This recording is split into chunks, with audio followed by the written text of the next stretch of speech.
It's a non-core banger.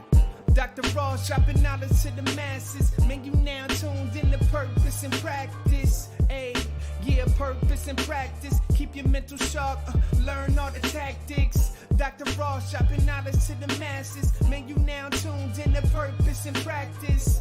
Ayy, yeah, purpose and practice. Podcast game, ayy, he got it mastered. It's encore.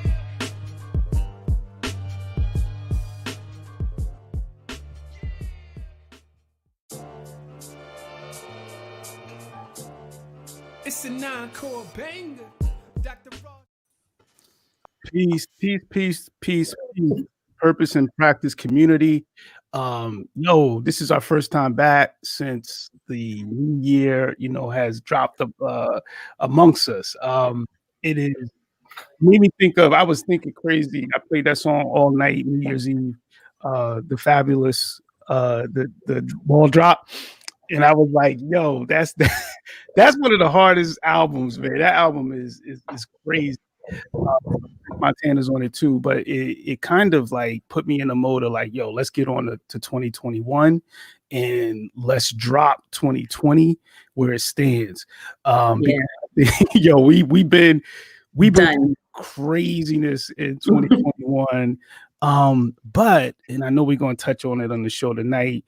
Yo, 2021 kind of came in on some otherness too. So, I know we gonna get into that. But a peace out to the community and happy new year to the community. And I'm wishing upon everyone, blessings, in well-being and health, all types of health, mental health, social health, like we just need financial health. Thank you. Word, like we are back. This is the second installment of the and I'm gonna say it a little, flip it a little, sisters and brothers discuss. So I want to bounce it around a little bit and make sure that we're being equitable and we're dealing with equality when it comes to the sisters. So for this installment, we are saying sisters and brothers discuss. And we're back with the crew, man, with my brothers, my sisters. And let me just go around before we get into anything and see how everybody is feeling. Monet, how you feeling? I am feeling good. I am blessed to be alive and healthy. We will keep it there. That's what's up. And it's good seeing you. And Happy New Year to you. Thank you. You too. To my brother, how you feeling, Mr. Gilbert? Peace, everybody. I'm doing well. Happy to be back. And today was the first day I got my students back in person. So it was great to see them. Because we've been remote learning since the 22nd, 21st. It was like our last 2 days before the break. So it has been a long stretch, doing those 2 days and then having that long extended 10-day, 11-day, however many days it was off, and then coming back and then doing like 8 days of virtual learning. So good to see them back in person today. Nice. Yo, shout out, man. All the educators out there, all the parents out there putting in that work. Because word, like it's hard, man. It's hard. And most importantly, to these young people out there, these kids is doing their thing. They dealing with all kind of challenges. I was talking to a senior this morning, and a senior, in school, in high school, and it was like he was like, man, this is my senior year. Now they haven't had a senior year, how we all have. We could all go back and think about, no matter what, we had a senior year. And there's certain times in that senior year where certain things happen, you know, like, and it's memorable, you know, I remember, like, for example, we coming up, super teams was important to us in Long Branch, right? So, like, you remember, you probably can have a memory of 4 years, to be honest, of super teams and how it went down, right? But senior year was like, yo, we gotta win this. And I just imagine, like, not having that my senior year, you know. That's serious. We gotta win. We gotta win this. We seniors, we gotta win this. Oh, I'm feeling for these brothers and sisters out there, man. Me too. And you know, these young people out here who are missing their senior year, you know. And it's, I felt bad last year because I was like, the seniors of last year, but this is even worse because they didn't even, at least last year, they got 3/4 of their year, you know, but this year it's really been nothing, man. So, you know, shout out, you know, to all the teachers out there, especially, you know, you, Mr. Gilbert, putting in that work, doing what we need to do for the community. So we got also my other sister who's with us tonight. Shara, how you feeling? Feeling good. Feeling good. Happy to be here. Ready to get into this. Yeah, we about to. We got some heavy lifting tonight. You know, as you all know, we oh, you got, okay, all right, we got the libations going. I got coffee tonight. You know, I can't join you, I'm sorry. But green juice. All right. You know, I'm sure Mr. Gilbert got the coffee in his mug too. I know you big on the tea.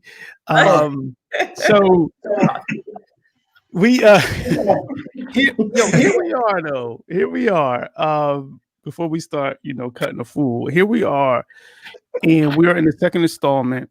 You know, going through the text, Ta-Nehisi Coates is Between the World and Me.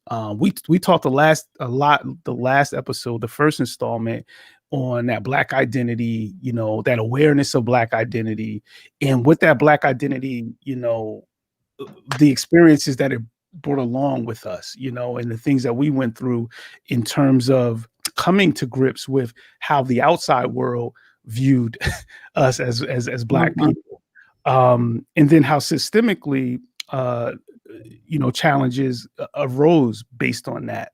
So we talked through that. You know, we talked about growing up Black. We talked about our experiences, you know, as young people. And what I like about the Between the World and Me is that it transitions, you know, from his own growing up and the identity and you know, back in Baltimore, and feeling what it was like to grow up and witnessing police brutality and things in that nature, in the letter to his son and dealing with it with his son. And then it transitions to him as a parent. You know, Ta-Nehisi goes off to Howard University. He has a child who he wrote the letter to originally in the first installment, which we dealt with. But then it starts getting into this, like, this depth of Black parenthood, this depth of, you know, a fear of, you know, raising Black babies and a fear of their bodies being subjected to different types of violence.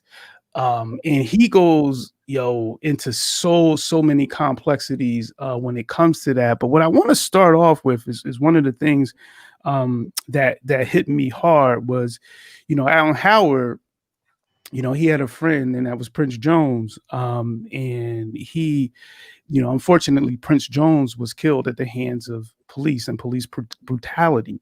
And it really bothered, you know, Ta-Nehisi to the point where, you know, emotionally he was beat, you know.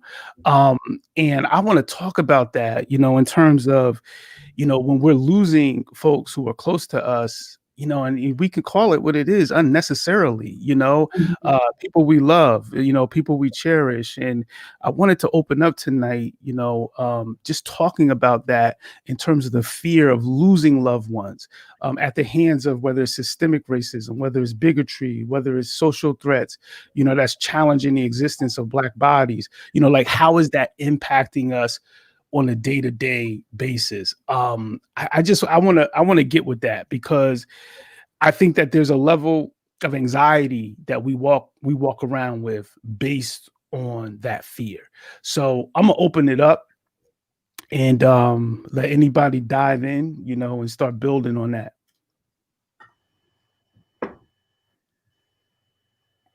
I'll go ahead and start.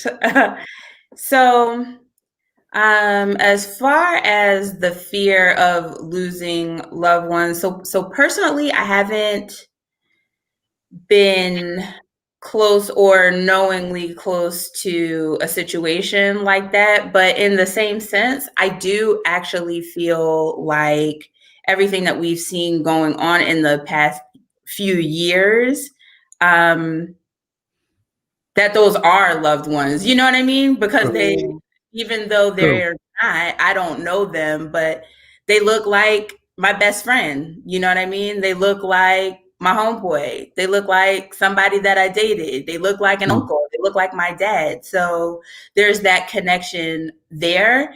And as it relates to just the fear, which is just so powerful, I don't want to say that I don't have the fear for myself. I think a lot of us do this. We're always more concerned about the people who are around us versus for ourselves. But that fear, it's the constant, because, you know, Rod's got 2 kids, 2 boys, 2 young men. And it's a matter of just definitely being concerned about when they're out and about, especially where she lives. Like, they know, they're familiar with the community, you know, been raised there and have lived there, and they feel comfortable there, but you never know who they're going to come. And it's a police heavy sort of area, you know what I mean? Where you never know where things could go left or right, you know, when you're dealing with, I don't want to, well, we're talking about law enforcement, but there's just the constant fear there. Try not to let it overwhelm me, because it can be all encompassing if you do let it get there, but it's always there lying beneath the surface. True. It, you know, and that was one of the things, Monet, it's funny because you touched on, you know, law enforcement and that fear, and, you know, some of, as parents, having to have talks and having to have the talk with our children about how to make sure that we are not confrontational in those situations. But then, like in that first installment, remember, you know, Ta-Nehisi had painted a picture where it was like the walls are kind of closing around us in all areas, because there's also violence that we're trying to escape from our community as well. Like, it was like this, it was almost like, I imagine 4 walls just closing in, you know, on someone. So, you know, when we talk about the police brutality, you know, that is definitely one of those walls. You know, that is closing in on us. You know, before anyone hops in, one of the things that when he stresses, you know, about Prince Jones was that he was like this vibrant, intelligent young man. He was beautiful. Yeah, you know, like, talk about that, Sherrod. I feel like that spoke to you. Go ahead. It did. Like, not only was he aesthetically handsome, you know, like when you look at him, the first thing you see is just how beautiful this man is. It's like, wow, that's a good looking man, you know, and just on his way to doing the right thing. And I think about my kids, because when I look at them, I always get misty. I have tissues here when I talk about my kids in this way, but you know, I think about them. I look at them all the time, and I think they're just the most beautiful creatures walking the face of the earth. And that's they are. And they're perfect, since we're talking about them. But you know, you start thinking about this stuff, and it kind of, not to like keep driving on the law enforcement thing, but I'll say this, and I bet you we'll all have the same answer. When you first get your driver's license and you start driving around and you know it's going to get dark, there's this one township that everybody is like, avoid this place at all costs, especially if you're a Black male, but driving at night, avoid. So true. You know, avoid it. Take 18, jump on the Parkway, don't come down 35 from Asbury. Right, because they're going to pull you. Just being Black, brown, anyway, you're getting pulled over. So true. They might let you go if you're a woman. They might. But if you're a man, you're getting pulled over and you're going to be held there for a minute until they find something. If there's nothing to find in it, but you know you're going to be held up. So I do think about my kids that both drive, and they drive through that area because, they're getting haircuts there, and and we should be able to, right? like we should be able to. It's right there. Why can't I just ride through? I gotta go 20 miles out the way just to avoid this little 3 traffic lights, Right. But it's what it is. You're right. You're right. So that's what I think about that with Prince. It's like he was pulling up to his girlfriend's house to see his son. He was just going basically home. Right. Just going home. Like you could just be going home and this mess could happen. So and you think he reminded me of my kids, just beautiful spirits, just out here doing the right thing. They both go to work every day. He was in school, going to work, like doing the right thing. And it does make you aware. You do think about it constantly. Whenever you can't go to sleep until everybody's home, right? Until everybody's home. I'm interested to hear what you got to say, brother Gilbert. Why don't you hop in? Oh, sure. So, yes, that part where he's talking about Prince is definitely, you could tell that it was something that he really took to heart, and it really hit home, like as if this was a family member who was murdered. And then just the artistic way in which he described like how the community raised this child and all of the positive things about the community that went into this Black body and this wonderful spirit, and then how all of that died and how it just all was like sprawled out on a sidewalk at the hands of law enforcement. So it's like he had this range of emotions. He like felt angry, he felt fearful, he was sad, because he understood that there's a part in the book, excuse me, my allergies, but there's a part in the book where he talks about how it wasn't just this one police officer who killed him. He connected it to the history of this country. And so whenever we talk about law enforcement, we always have to look at it. And I think that's the issue a lot of people have difficulty with, is looking at it from a historical perspective and how policing started in regard to Black bodies. And that's why we still have these same issues going on today. 2015, I think, is when this book was published. So he references Eric Garner, he references Trayvon Martin, but it will be interesting to see, considering what has happened now over the next few years, bringing us fast forward to 2021 with, obviously Breonna Taylor, George Floyd, and seeing those murders by law enforcement, and then the justification behind those murders as well, and how, these law enforcement officers aren't being prosecuted for these murders. So there are a lot of layers that are playing out here, and I'm sure that has a lot to do with his range of emotions, because it's like a hopeless feeling that he's expressing through this book.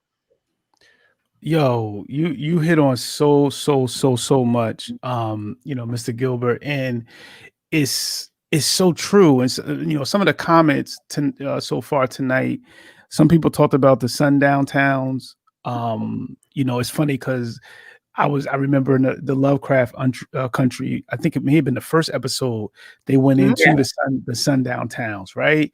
And like that was real. And you're sitting there watching that when they're racing, right? They're racing to get out of a town to avoid being lynched.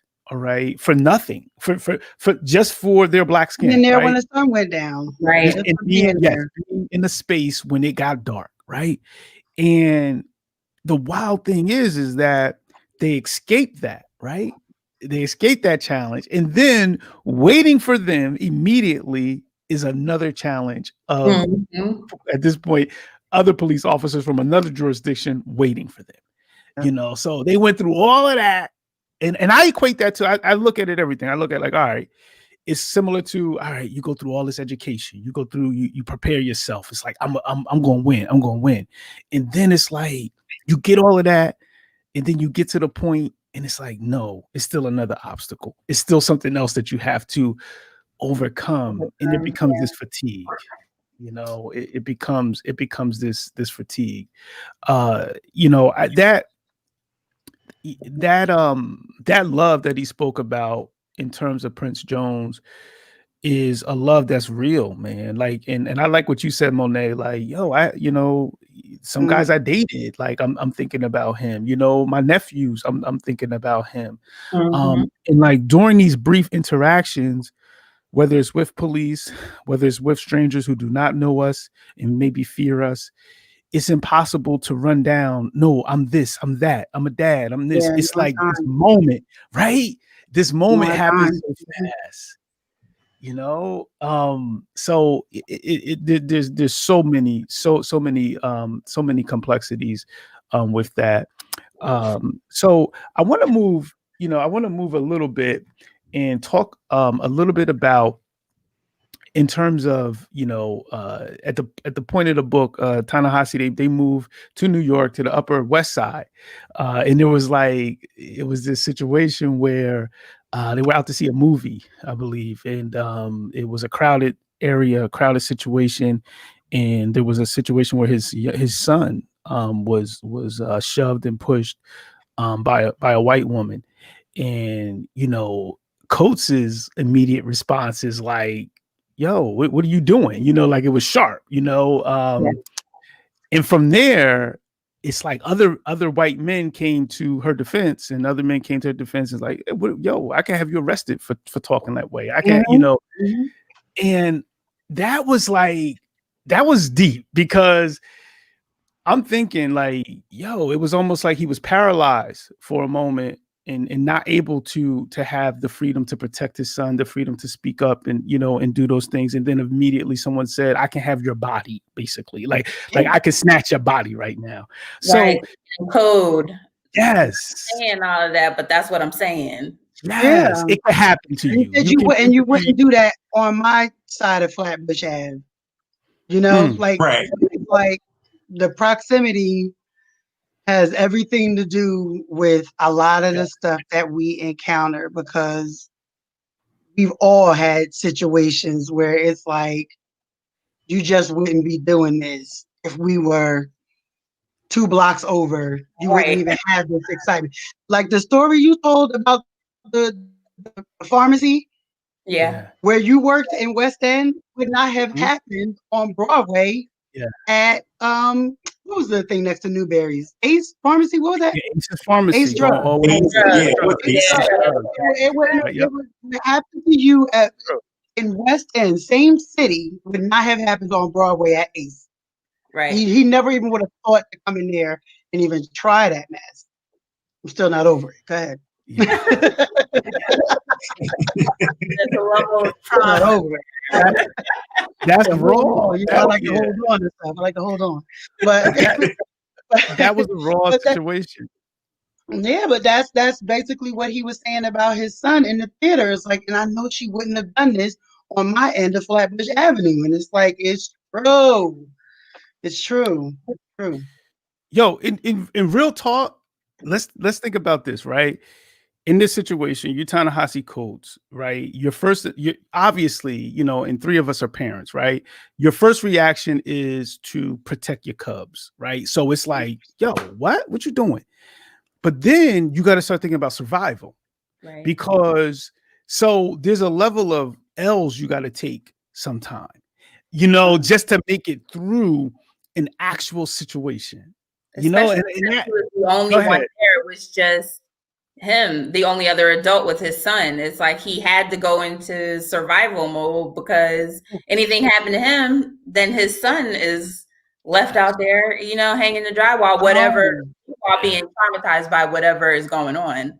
But then, You know, he's a kid out there amongst all this chaos. If, you know, anything would have ever have gone down. True. And it's what is the trauma in the traumatic experience, and we talk about adverse childhood experiences of his son witnessing possibly the death of his dad, or beating, or the arrest. Like if you think about The Color Purple, like that immediately made me think. Every time I think of a situation like that, all I see is Miss Sophia in the middle of town square when Miss Millie asked her daughter if when she got old enough, would she come and work for her and be her maid?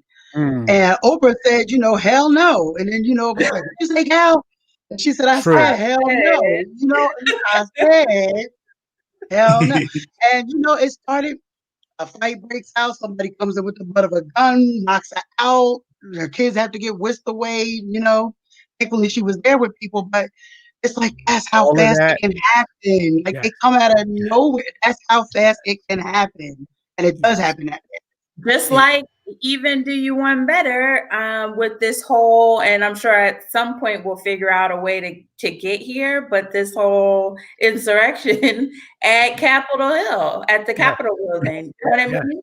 And how they had that, was it a police officer, the black woman police officer, and the lady from the crowd was trying to take her phone, and she popped her right in the nose, and then it took 2 seconds. As soon as she hit her, there was a man that actually swung on the police officer. Then there were 3 of them that picked her up and carried her over out to where the rest of the police officers were. But she's in the middle of the crowd minding her business, you know, and just like that, you know, things turn. It escalates. Yes. And that, you know, and it's funny because Ta-Nehisi talked about in the first installment we did in part 1, he was like, yo, even in the area, the hood where we grow up, like things can turn like that. And now it's like, all right, and now in this outside world, things can turn like that. And it's like, yo, is there any space for process? You know, like, is there any space for me to like, let me explain myself? Just give me a second. If I could just, all I need is it's really, you know, it's really, really, really wild. You know, I remember getting pulled over one night. I was coming from college and I was in college in Jersey City and I was commuting. So I'm driving home and I get, you know, close to home, you know, and I get pulled over.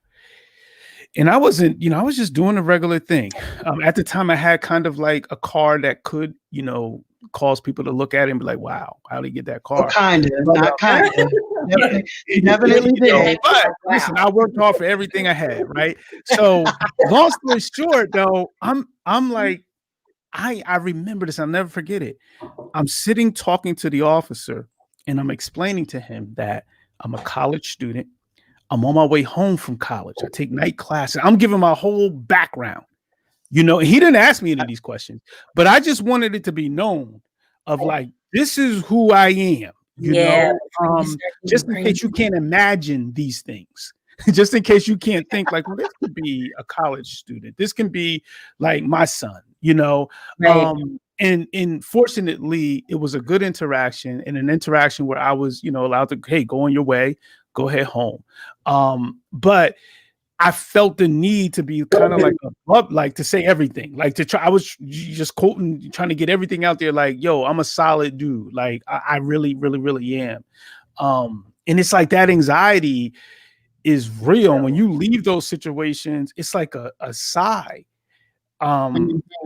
It's a sigh, but then it's like, you never know when the next one's coming. But you don't get over it the minute you pull off. Like that quick in your stomach is there. But until you pull up in your driveway, when you go inside, when you sit down, like it's there with you for some time after. And I think more so for the men, I know that I tend to be mouthy when I get pulled over, when I know I'm right. There's my list. I'm pulled over. I'm mouthy, but I know I'm right, you know? And I just, you know, in my head, I'm just like, I'm right. I didn't do anything wrong. I should be able to say what it is I want. And a lot of times I think that I've been able to pull off because I was a woman. I know it's different for y'all. Yeah. Mm-hmm. And I know I just want to touch on the brother Kim Morrison who posted that, because that's exactly what I thought about when I read this part. It's a good example. This is recent. This Keon Harrell situation with Soho Karen, or Soho Karen. Not my label for her. That's the public's label for her. True. But anyway, same thing, same situation where she just falsely accused this teenage boy, black boy, coming down an elevator with his father, and she assaulted him. And then fast forward, she does this interview with Gayle King, and she shows absolutely no remorse, and then becomes very disrespectful at the end, telling her, like, puts her hands up and telling her, like, enough. So it's like these situations continue to happen. It's like every few months, every year, it's the same thing happening over and over again. And these aren't being brought to justice. They're not receiving the consequences for their actions. And that's why they continue to happen, unfortunately. True. And you think about it, and these are just the instances that we hear about. So can you imagine how pervasive it actually is?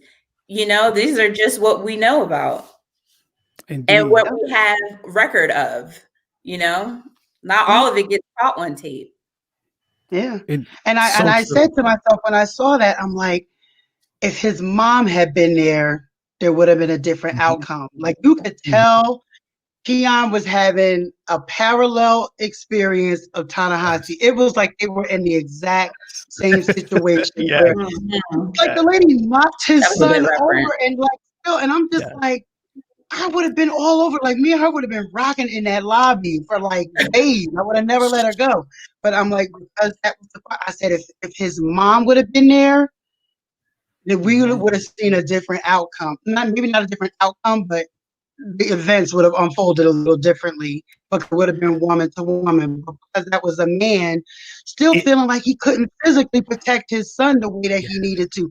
That's what kind of was suffocating me. I'm just like, I know he want to choke this girl and slam her up against it. You know what I mean? And it's like, that's the part that suffocates you. Yo, but if his mom would have been there, she would have got that. It would have been. But see, and that's the thing. It's like, sorry. Go ahead, Monet. No, I was going to say she may not have even done it if she probably wouldn't have done it. She probably wouldn't have done it because it's like a paralysis, and then think about the other side of this, right? So I think about a lot of this when we let things slide. There may be microaggressions. There may be things that small little digs, and and it's funny because it's hard to even call them microaggressions because they're very violent, these things that happen. They are. And when we let them slide because we're like, well, you know what, let me just move on because there's a bigger purpose that I need to get to. When we do that, there's some dismantling of our own humanity in our own, race, feeling in terms of racial pride and who we are as a people that slides. And in these moments where it's like, if I don't stand up and protect and advocate for my child, then my child just witnessed taking a major loss. And then am I teaching that, through my actions? Am I teaching that, like, to take this loss and then to continue on? Because in order for us to survive, there's losses we have to take and then continue on. Like, that's because we all cringe, right? We watch a movie and we see a situation where a father maybe doesn't stand up for his child. And we're like, yo, stand up for him. But then we're also like, but yo, that may get him killed. Right. Like that. And then it's like, but you still got to live with your son. With your own self and your own psyche. So I would love to talk a little bit and hear, your perspectives again. I know, Monet, you're not a parent. But I still think I am a parent. I have nephews. She's definitely a mother. But she's definitely but you do. Right. You got your arms around them, and let me pause. But thank you. Here's what I'll say. Right. for years, and you can ask some of my former students, I would tell them, like, I don't even want kids. And it wasn't because I dislike kids. I love children, but I was afraid of the responsibility of bringing kids into this world and then making sure that they were okay. That was my fear when it came to kids. It wasn't anything else, but it was just like, yo, I had so many close calls for me to be Dr. Rawls Dill. Like, there was so many thin lines. Are my kids going to have that? So that kind of, so I'm interested to hear y'all perspective on that, in terms of like, bringing, being auntie, being dad, being mom, and that responsibility, of protecting and wrapping our arms around the children. You have to definitely. No, definitely you, because I'll talk all night. You definitely have to. In that situation, I go back to the way he outlined it in the book, and I think he realized that he had to take the loss, because long term, it's going to be more productive and beneficial to his son than posing and posturing with all this bravado, trying to save face. And we know and understand, particularly in our community, that is something that we have to kind of, like, it's almost unwritten that we have to present ourselves as, macho and being tough and standing firm on our squares. So, and never take losses. And if you do, you come back, the next day, and then you fight again, not physically fight or, whatever the case may be, but you don't take the loss and then it's over with. So I think the way he outlined it, he's looking long term, but you're also right in terms of that eventually those small microaggressions, they do have a psychological impact. And that's where you're going to have to use, good sound judgment in terms of, all right, if this situation occurs again, how am I going to react? Am I going to let it slide, or am I going to deal with it differently? And then it's also important about having that discussion with your child, like explaining to them, this is why I had to react that way. This is why I couldn't go off the handle and really handle this dude, because you have to understand that we were in a neighborhood that wasn't favorable to us. And whatever may occur, even if it was in our favor, law enforcement probably would not have seen it that way. So it's very complex and dynamic. But I think that's the way you have to approach. You have to think about the long-term impact of it all. True. Thank you. Sherrod, you got some commentary on that? No, I was basically what he was saying, like when you think about, not to keep going to all these movies, but when you think about that movie, The Great Debaters, with Denzel, when he has the debate team, and then there's that scene where the father is driving and that pig farmer comes and he like runs over the pig. Did he hit the pig or something? And it just turns into this whole thing where this pig farmer is challenging the father, Forrest Whitaker, and he's like gives up his whole check to pay for this one pig, but his son is standing there watching him like, why are you paying him? Like, his pig got loose, and it's just like you do think about it. It's like, what do I do right now? And then the son ended up resenting him for it and bringing it up later. So you don't know how it's going to end up going. You could be teaching him to act one day, as Sister Andrews just said in a comment. She said, when we let things slide, we are participating in our own oppression. And it's true. And it is a thin line. And like, how do you decide? How do you decide what it is that you're actually going to do?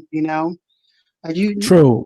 Situations, they come up, and it's like you're going to teach them one thing or another. Like, there's always going to be a lesson, whether the one you try to teach or the one that they end up learning subsequently. So, and then it's, and a shout out to YB Andrews, because YB Andrews just, she, I don't know if it's I don't want to use the wrong gender.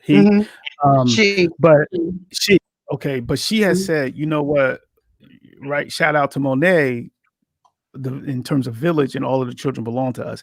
And it's so funny because even before I had children and I said that, like, I don't want to have children of my own, But at the end of the day, I always understood the children that I taught and that I came in contact with being my own.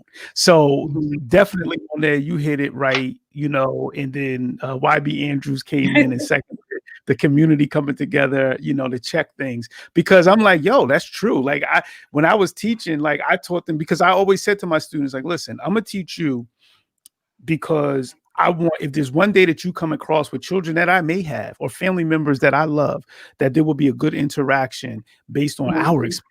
So that's how I kind of live my whole teaching life, right? So shout out to you, Monet, for bringing me back to full circle, and for YB Andrews for hitting me off and bringing that back to the community. So definitely respect, because those are true words. It's hard, man. It's because I think about that all the time, because my whole thing is like, I want to make it home. But at the end of the day, it's like, but I can't be out here taking losses. And I definitely can't let my son see me taking losses, or my daughter see me taking losses, because there are going to be consequences to that, and there's going to be some learned behavior, when it comes to that. But then think about this, right? We're talking about extreme situations. There are other situations, things that happen in school, interactions with the teacher.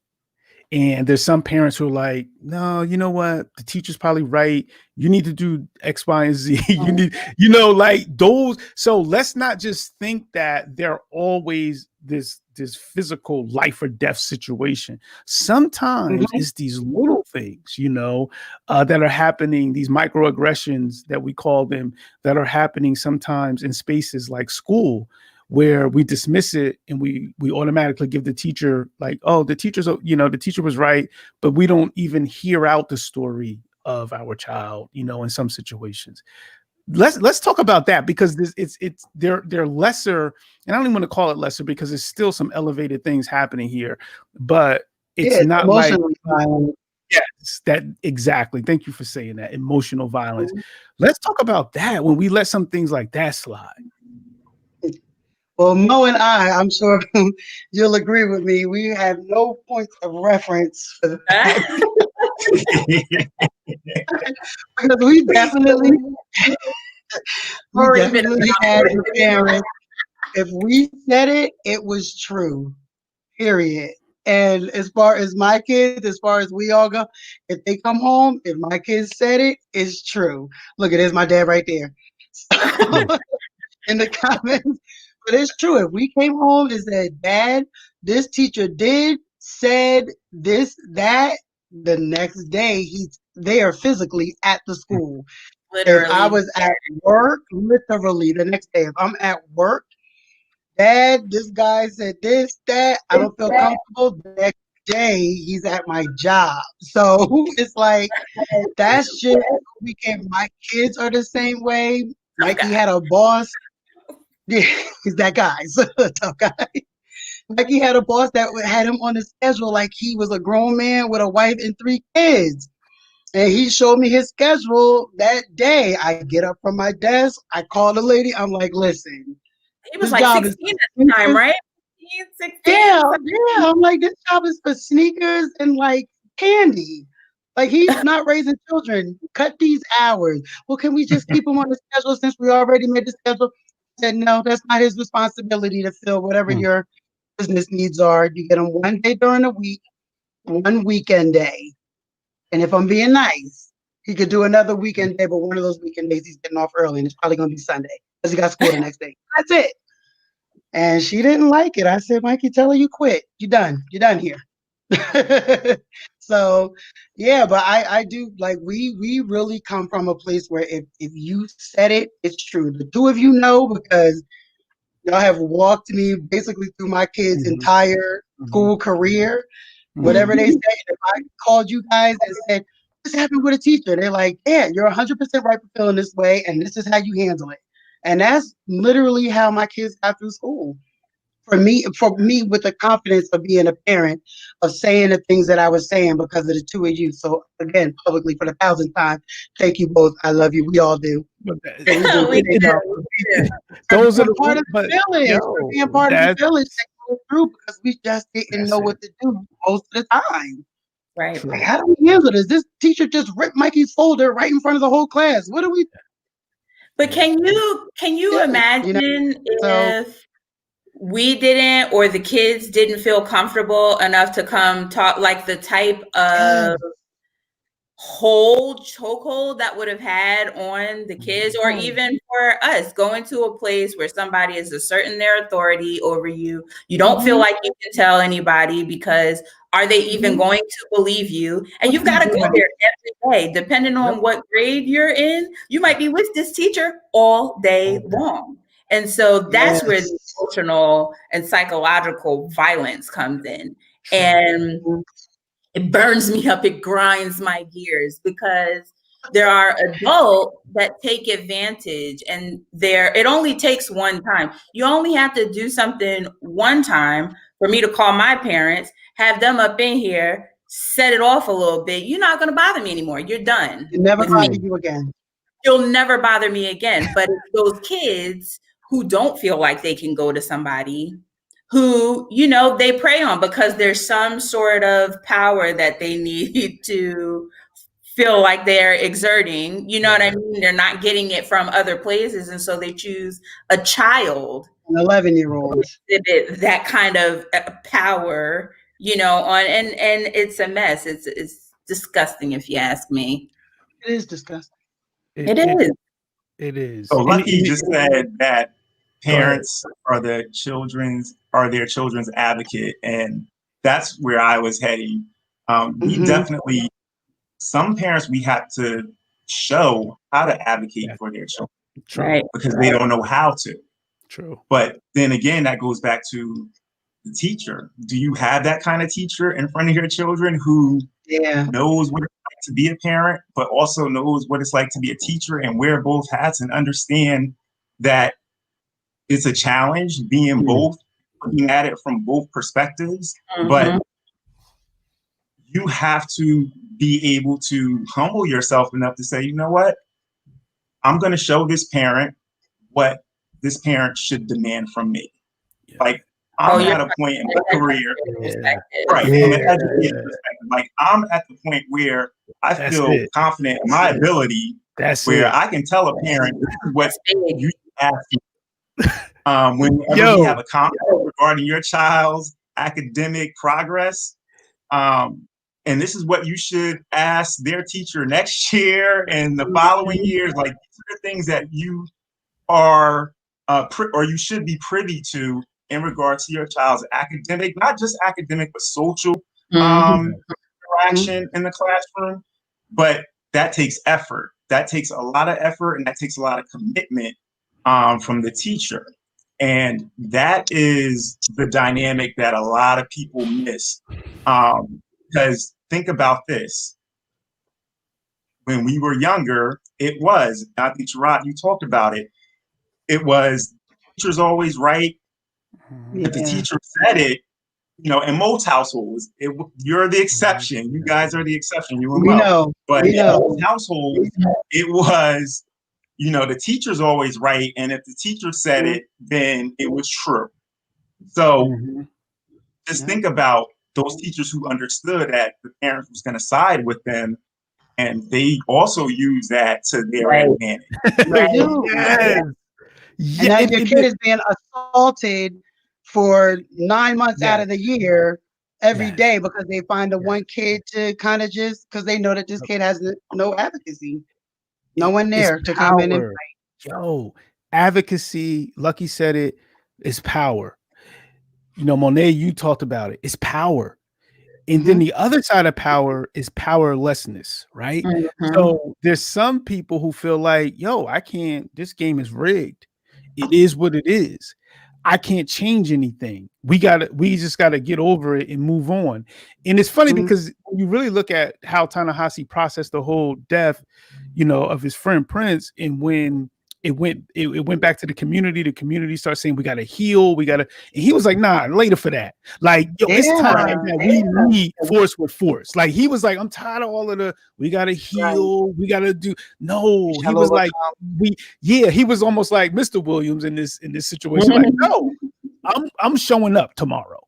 But think about this. What does that teach our children? It teaches our children to be advocates for themselves, because they're learning these lessons. When you show up at the school, when your parent shows up at the school, now the son or the daughter is learning, show up at the school. Right. Question thing.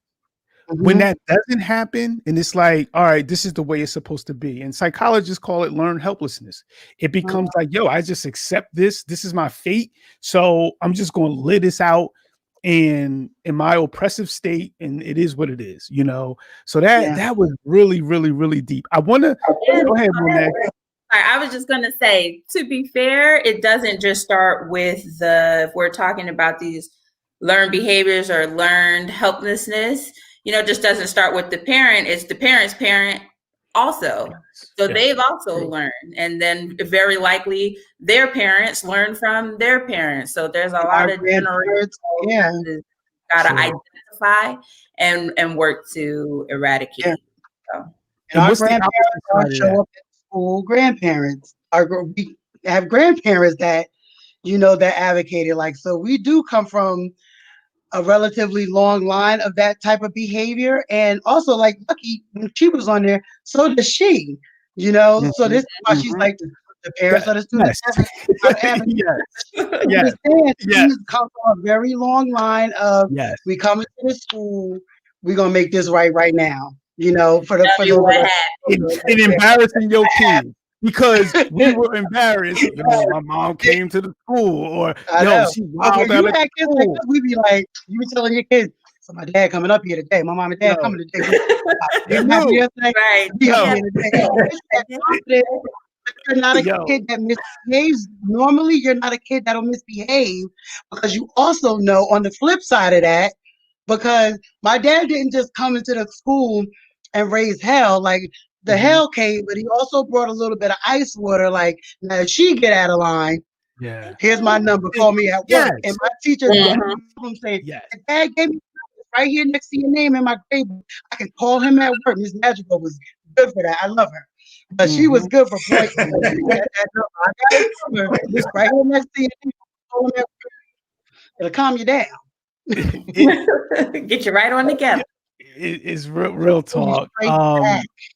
I know that, you know, we have to, I know, Monet, you got another commitment. I do. And I'm being conscious of that commitment. And I want to make sure that, you know, you get the proper send off. Thank you for joining tonight. And, you know, we know you up against another clock. You gotta deal with some things, but we're looking for next week. We'll definitely pick up with you. So, you know, peace out. Here, ready to talk junk. Yes. I have my mind this time, because I'll make sure I don't have anything else to do after it. Word. Bring those libations next time. So, all right. Be safe, Chris. We'll see you next time. All righty. Take it easy. Peace, Mo. Bye. Peace. If I can get out of here. So what I wanted to, there's a few things that I want to touch on before we move on, right? So Lucky, shout out to Lucky. You know, she just put something in the chat, you know, about that level of comfort, you know, Mr. Gilbert, that you have to have, and not only comfort but confidence, because that's what part of being an educator is. When I was like, yo, I'm a teacher, especially teaching in the community that I grew up with, I felt like I had a added responsibility to teach and to work with parents and to be transparent. And I've always taken that approach, and even being advocates and saying, hey, this is what you need to do. This is what you need to ask for. And this is how you need to ask for it. Because there's two sides of it. When we do that, and when our children see us do that, they become advocates.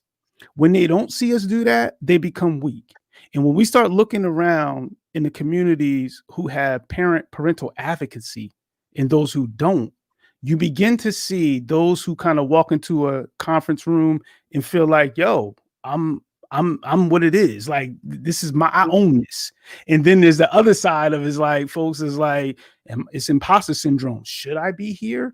Am I supposed to be in this space? You know, so these are all of the things, you know, that we're teaching children. someone had a comment, and hopefully I want to get to that now. I'm gonna pull it up.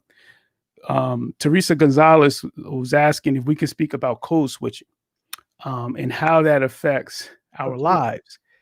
Such a such a yo, that's a whole that's a whole I spoke about that in the last book study with the developmental we sure did. Psychological developmental psychology of the Black child by Dr. Amos. We did speak about that now. True. That I think about it, and I'll address it if go for it, bro. Okay, all right. So code switching, which is like one of the latest buzzwords about, I guess, being presentable or being palatable, being able to present yourself in a way that is, non-threatening. That's basically what it means. And it's something that is prevalent and real in Black communities, particularly with Black, young Black men, young Black girls as well, that we subconsciously have to think a certain way and behave a certain way in order to be accepted in this society. But it's always been that way.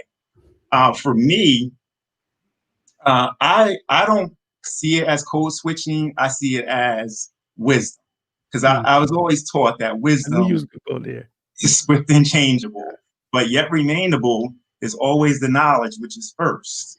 So it doesn't matter how the wisdom, changes up, as long as you can see the knowledge and the purpose behind, how I move or how I apply thoughts and apply this energy, then, we're all successful. And that's how you bring about, the best part, which is understanding. So code switching is a term, again, it's not a term that isn't new, but if you aren't looking at it with your third eye, you won't be able to distinguish that it's just nothing but, how you, present your wisdom. True. And thank you for breaking that down. It's funny because someone had me on their show, Dina Gidio, not too long ago, and that came up. I don't even know how it came up, but I start talking to that, and I start talking about it in terms of survival, because it becomes a survival mechanism for us too. There's different spaces that we have to be different beings, based on our space and our place in this world. And if you're not, it can cost you your life.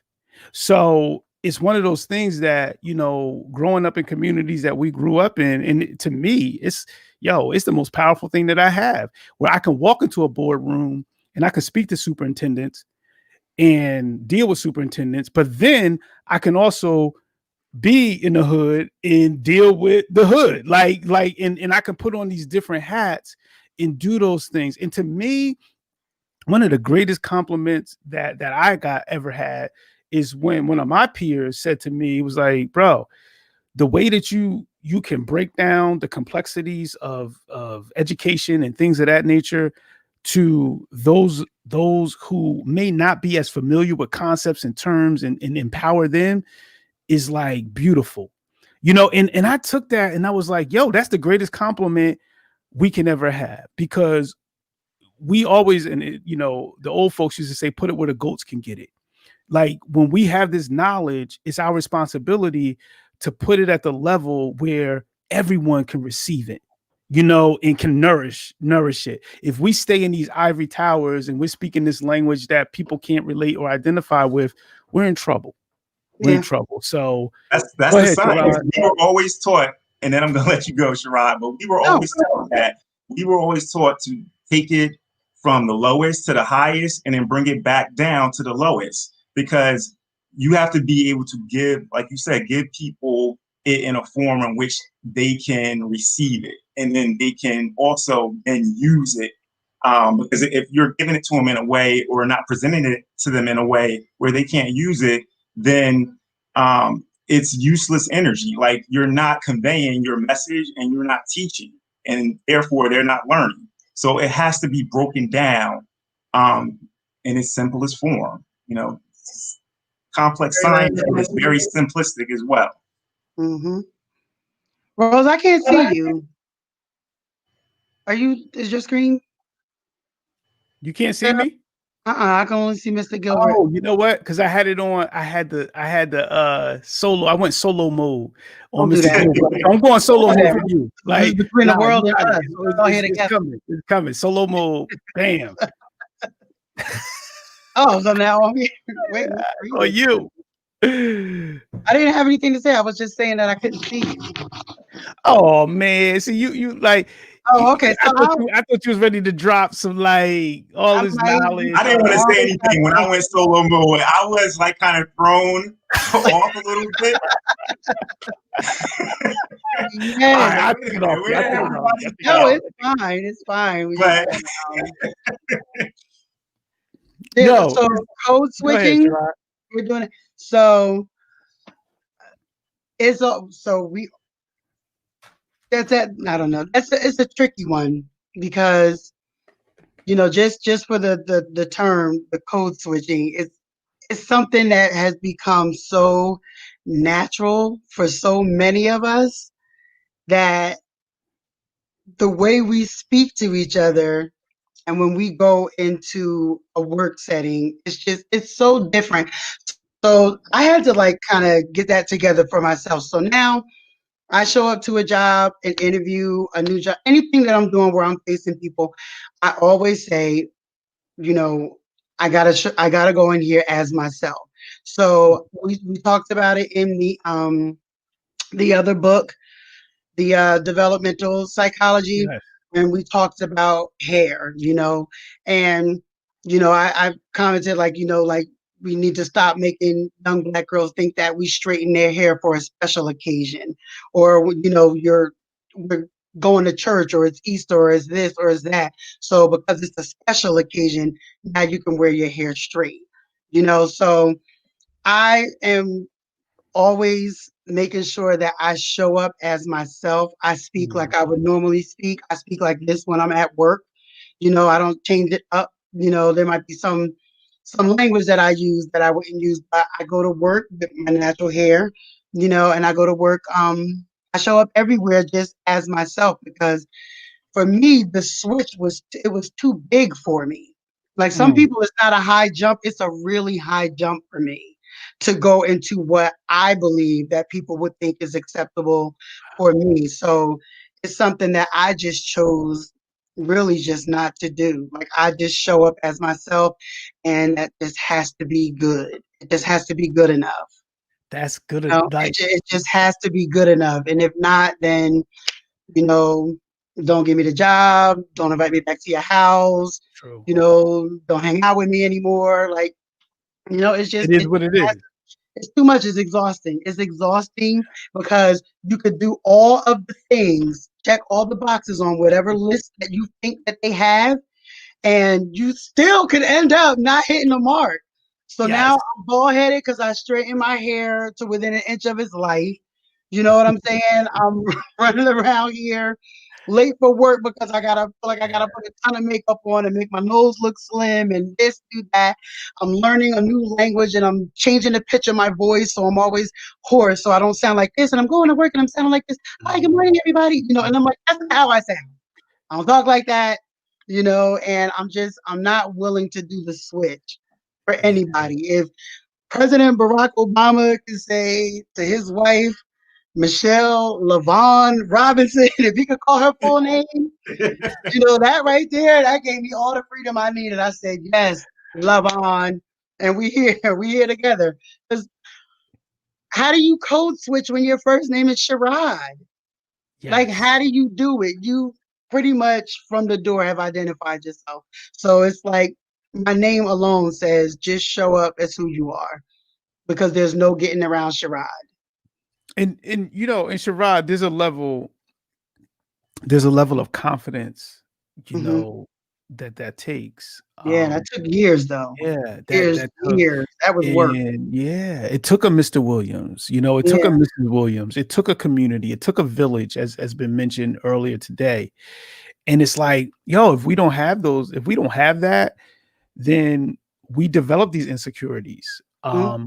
And we're trying to constantly deliver whatever we think the superior group wants to see and wants to have, and that becomes, that struggle. And, to break it down to simple forms, it becomes that whole argument of keeping it real, versus selling out, yo, are you keeping it real? You selling out? Like, what are you doing?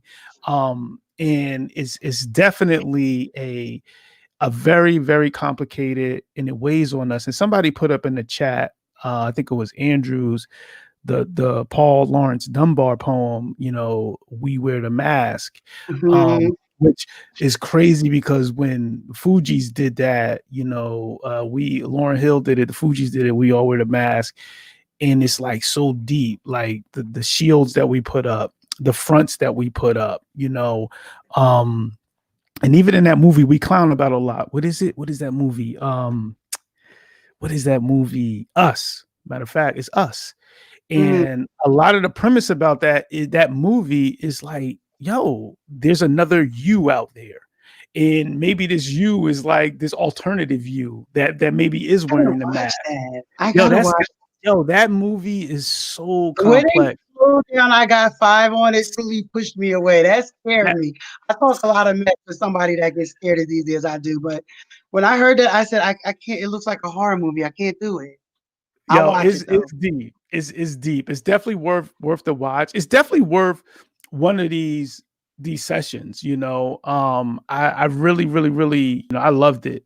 But I want to start wrapping up, right? I want to start wrapping up, and shout out to everybody who joined in tonight. We had a lot of eyes on this tonight, and I see, Kim Morris, Lucky Wiggins going up, conversing and having dialogue in the comments, and they're speaking about some really important things. They're talking about CST teams, PERT teams, and in the world of education, especially early education, those are really, really, really important topics that if parents don't feel comfortable talking in that language, they can easily feel intimidated, in certain spaces. But I want to start bringing us, to a closure. And there's been so many conversations, great conversations happened tonight. We talked about code switching. We talked about identity.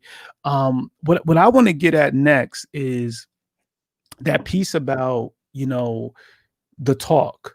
Right. I want to kind of end it with that. There's been a lot of talk about the talk, like when we have to have a talk with our children about the types of inequities that they can face, the type of bias they can face, the type of structural racism that they can face, the fact that their bodies at any time, can be subjected to violence. In talking to our children and preparing them to go out into the world, I'm just curious, and Shirai, you have children who are older, and boys, young men, rather, I say, if you could talk to us about, any kind of conversations that you may have had with your children to prepare them somewhat for the world. So, I know that my husband has done more of that in-depth talking because he's speaking from a point of experience, and when it comes to that, I kind of come in as the backup, more of the emotional side of it. So more, it's more of, everything that we all say, I mean, I'm sure that he gave him the whole hands on the wheel and, just all of that. And don't be mouthy like your mother, probably talking to these cops. Because he used to always say to me, like, you got to stop talking to these cops like that. It could kill you. And I'm thinking to myself, like, what is he talking about? Yeah. They're going to kill me? I'm right. I wasn't speeding. You know what I mean? So, I really didn't get that. Mine comes from more of an emotional side. Like, I don't want something to happen to you. I don't want a knock on the door. So you kind of like guilt them into making sure that no matter what time of night it is, if I call or text you, make sure you answer me back. If you're not coming back not because I think you're out doing something that you shouldn't be doing, as I don't want anybody doing something to you. that they shouldn't be doing. And if I don't hear from you, the first thing that I think about is someone has done something to my two beautiful sons that would not harm anyone unless they were in harm, in danger of being harmed themselves, So that's more of my thing. Mine comes from the responsibility to your family, to your household, to just get home, Yeah. Just get here, and I do a sweep every night through the house, and I walk through and I'm everybody in, everybody, like it's what it is. So mine comes more out of, I just could not imagine being the parent, in the club that no parent wants to join, where something has happened to their child unnecessarily, at the hands of those that were supposed to protect them. So that's really where mine comes from, more of an emotional side. That's where it comes from.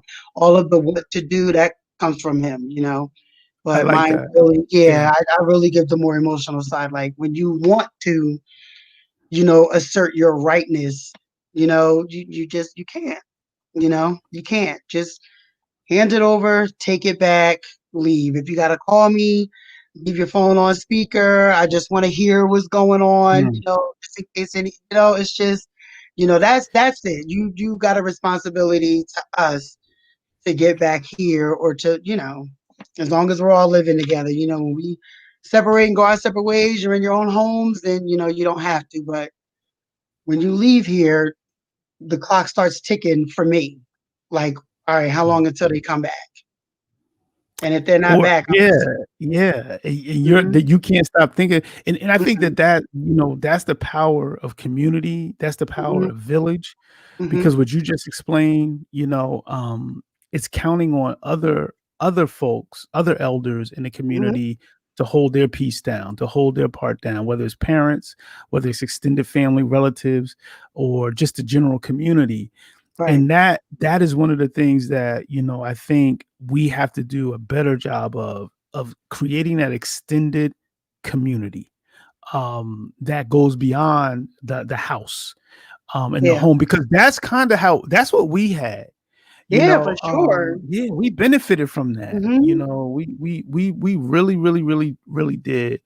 So all of their friends call us mom and dad when they come here, or they see us. All of their friends, we're not Mr. Johnson, Mrs. Johnson, we're mom, dad, and that's how, if they interact with us on Facebook, they'll be like, Dad, you bugging, or Mom, you look good today, or something, or something, or whatever. But we're mom and dad to them, and they're mom and dad to my kids, it's like we always knew when the kids, especially when they got to high school, if they weren't home with us, we knew there was about 3 houses that they would be at, and they were always there. So it would be us, or it would be at Jamir the D's house, or it would be Frankie's house, or it might be at Eddie's or Mama J's. Like, there's a whole community of people. Like, we know if they're not here, they're there. If they're not there, they're here. And that gave a lot of the other parents and us the comfort of knowing that they're not just out being crazy. They're or having crazy things done to them. They're here, True. So we get on their nerves. They know that there was 3 other places they could go to not have their nerves gotten on. No doubt. Before we get to you, Mr. Gilbert, shout out, the community came through. Teresa, great comments. Nair was coming through with some hot comments. Aya, and please excuse me if I'm not pronouncing this wrong, correctly. Lucky, as we all know her, shout out to you. And again, you mentioned this, Sharad, she comes from a family of advocates. So she learned that, you know what I mean? Yeah, and that's very fighting for all of us. Very kids, it didn't matter. Very important, and then creating things in the community, even going back to things like, I think about the drill team, yes, and how that started building, like, girl power. Like, now everything's Black Girl Magic, right? That was Black Girl Magic before Black Girl Magic. You know what I'm saying? Yes, like, that was like, that drill team. A smart bet. I was never a smart bet. I wanted to be one so bad, though. It was like the whole Liberty Street, like locked down. Like it's like a full on like display of Black feminine For beauty. real. It was real. It was definitely real. Yes. My brother-in-law up in here, big bro. Yeah, you lift your window and you hear them. Mm-hmm. Yo, it's real. Go ahead. So I'm sorry, I was just reminiscing. no, you listen, you good. Go ahead.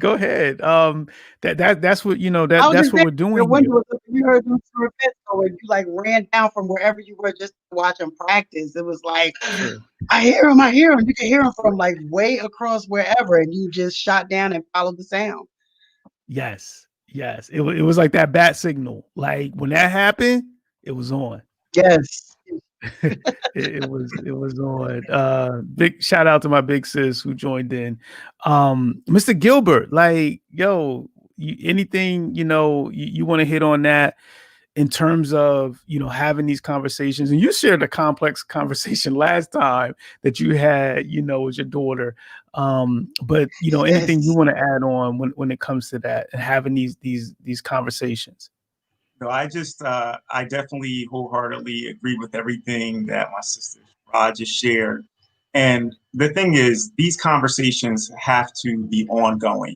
It doesn't stop. Like even when your child grows to be 20 years old, like you still got to have like these conversations, because the sad thing is the downside to all this is you can have these conversations. You can instruct them and guide them on doing everything that they were supposed to do. And their life is still in the hands of law enforcement, unfortunately. So, you may have the discussion about, don't make any sudden moves, show your hands, put your hands on the steering wheel, make sure that you speak in a tone that's non-threatening. And these are all the things that you have to teach them to remember.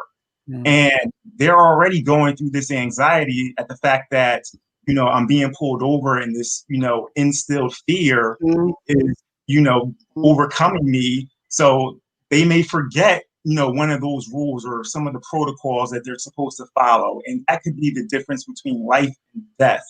And that's the part that is something that needs to change.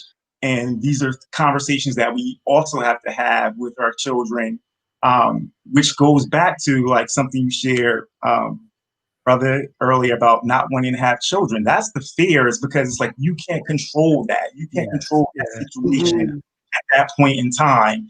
And you are, I don't want to use the word hope, but I guess the fact that you've had the conversation over and over, you can trust that your child will do the right thing, but it's not so much fear of what your child may do. It's just what's in the head or what's in the mind or in the mentality of, a police officer who, again, does not see your child's humanity. He only sees a victim, someone that I can victimize.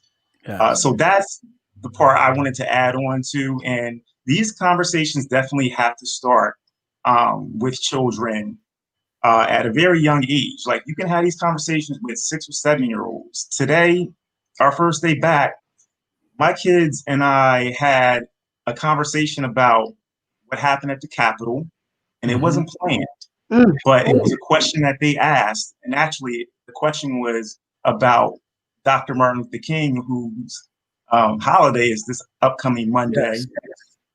We could have a whole show on that alone, but that's what led to the discussion on the Capitol. And they were so engaged and so interested. We had that conversation for an hour. Wow. First grader. Wow. That conversation for an hour to the point where we had more questions, to the point where I had to stop. I said, you know what? We gotta stop because this is cutting in too much of our time.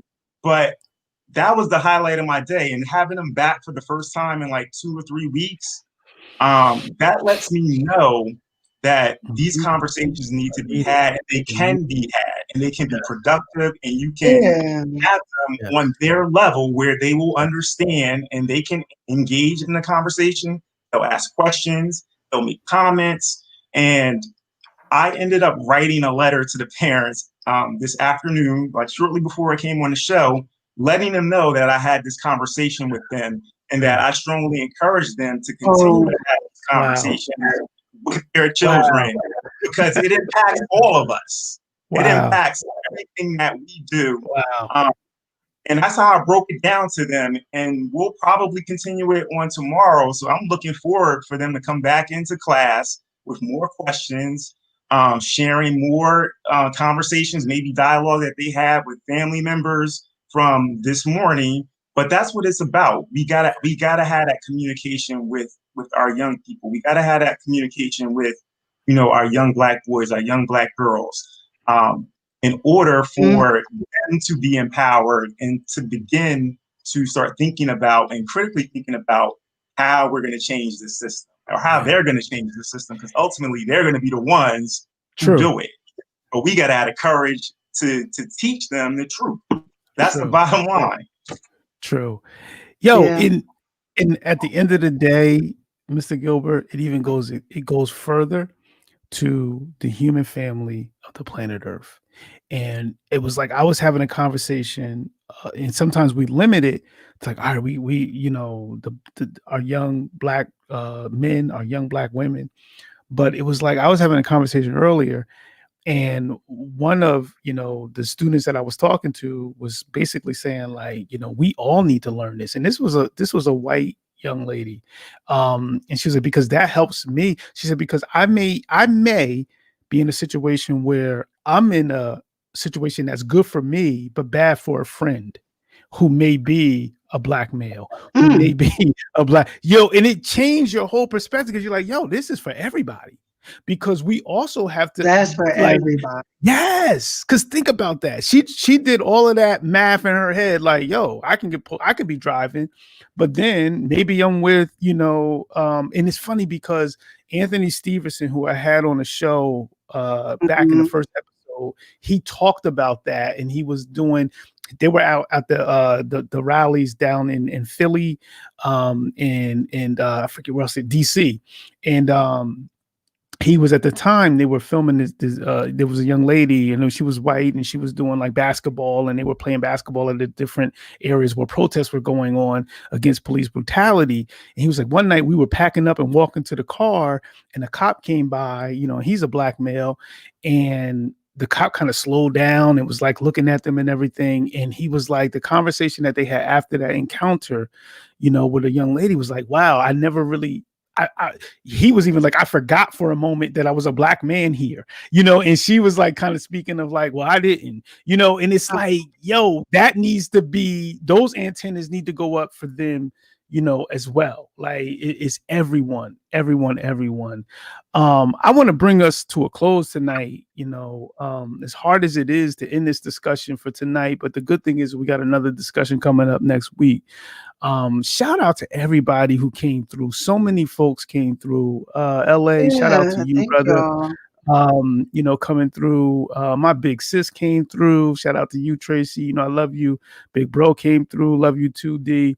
Funny, LA talked about rights. The First Amendment I really learned was Fourth Amendment. I was like, I learned that search and seizure quick, because I was like, what does that mean? So yeah. We're gonna continue this conversation. We got another show coming up next week. We're gonna finish up the Ta-Nehisi Coates text, and we're gonna move on to something different, of course, because we're gonna keep this conversation going on all of the levels that it needs to go.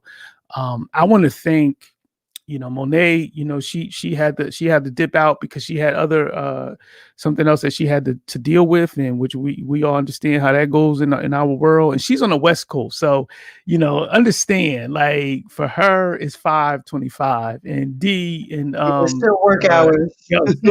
I gotta connect y'all because she's out in I'll say the Dago. That's how they say it. Like, I can't say San Diego. I gotta say the Dago. That's what they say out there. Oh, in San Diego, she's out there with y'all. So she had to dip for a minute. Like, she out there on that West Coast. But I definitely got to connect y'all all, because y'all need to be connected out there on the West Coast. But shout out, to all of you who joined tonight. I'm very grateful to you, Mr. Gilbert. Very grateful to you, Sherrod. Miss, I won't, because you got all kind of Facebook names, so I ain't even gonna go into the Roddy. What is it, Roddy? What is it? What is it? I never know. What is it? What am I saying? Like, you got the Rod. But shout out to you, sis. It's crazy. I use all my names. I use them all. You got them all. We need that. We need that energy up in here. Shout out to Tawana, always a big a supporter rather of the show. And we're looking forward to moving on, and keeping this conversation going. So before we close out, I like to go around the room and, Sister Sherrod, if there's anything you want to add on or say something before we close out, please feel free. I don't know. I think I got the covered so much. I'm going to spotlight you. I'm a solo view. Yeah, I'll put you on the spotlight. Maybe I'll do this for my whole time. But no, just thank everybody for coming out. I see a lot of my family is in here. And it's good to see you guys. Thanks for coming out.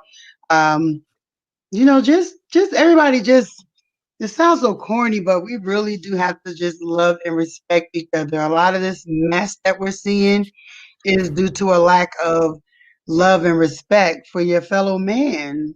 Like, we all are here together on the planet Earth. Like, we gotta just find a way to be okay with the fact that we're all here. Nobody's going anywhere. And just, live the best life that we can so that it gives other people the freedom to do the same.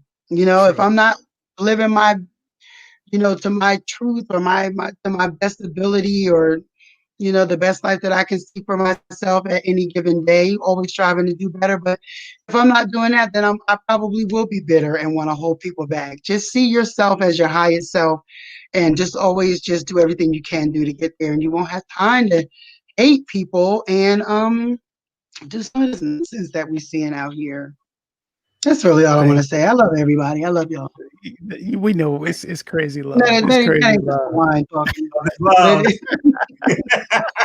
The libations going, but thank you. And thank you for always making the time, Sherrod, for these types of occasions, because I know, time is at a premium, and those of you who tune in and those of you who'll be a part of the show, I really appreciate that. Brother Gilbert. I just want to say, I'll be very brief. I just want to say, thank you to everyone who tuned in, and hopefully, our viewers who have tuned in are taking something away from these discussions and taking it back to, maybe their family, maybe their friends, and continuing these discussions, or maybe what we're talking about will ignite, discussions that you can have with family, with friends. Because I think here at the Purpose and Practice, the purpose is for us to teach each other, So I'm going to leave you with the African proverb, each one, teach one. And I think that's what we're doing here. So those are my final thoughts. Thank you, brother. Thank you. And I appreciate both of y'all.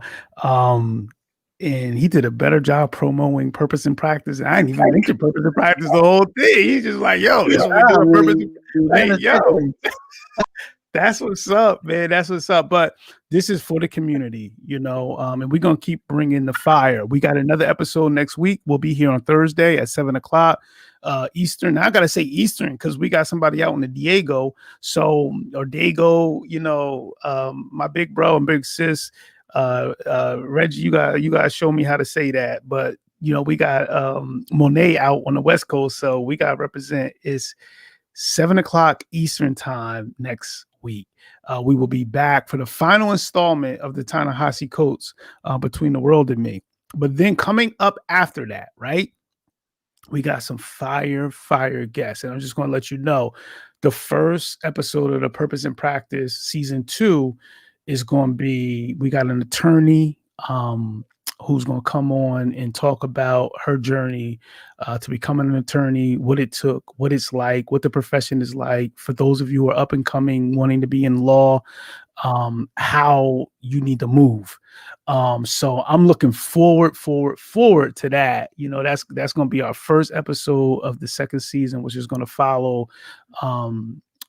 next week's episode in terms of this. So looking forward to that. You know, we're going to kick off the second season. I can't believe we kicking off a second. Okay, there we go. He hit me up with it. It's the Dago. See, I knew he was going to come through. So I need to say, what site? You know, I remember Snoop. What was it, Snoop at the Source Awards? I ain't got no love for the West Side. I got love for Dr. Dre. Yo, we got love, bro.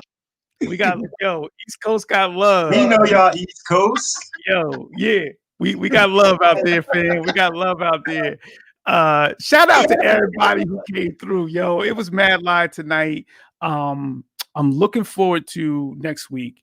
And we're going to finish up the Ta-Nehisi Coates, but we're also going to get into a little bonus, right? We're going to get into a little bonus with Dr. Martin Luther King, right? We're going to do that because I think it's important that we hit that and really go into some of, quote unquote, the things that folks don't know. You know, and so that you know, Dr. Martin Luther King's birthday is tomorrow. It's the next day.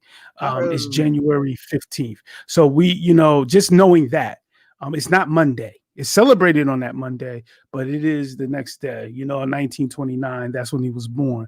Next week, we're going to touch on, some of the things, and it's going to go correlating with this text that we're reading, Ta-Nehisi Coates, that connect to Dr. Martin Luther King's legacy and some of the things that are sometimes unheard. So we're gonna close out for the night and shout out to everybody. Yo, be safe. Have a safe week, and we will see you next week. At 7:00, and we were gonna drop some knowledge. So peace out. Take care, and we'll see y'all next time. It's a 9-chord banger. Dr. Ross dropping knowledge to the masses. Man, you now tuned in to purpose and practice. Purpose and practice. Keep your mental sharp. Learn all the tactics. Dr. Ross dropping knowledge to the masses. Man, you now tuned in to purpose and practice. Purpose and practice. Podcast game.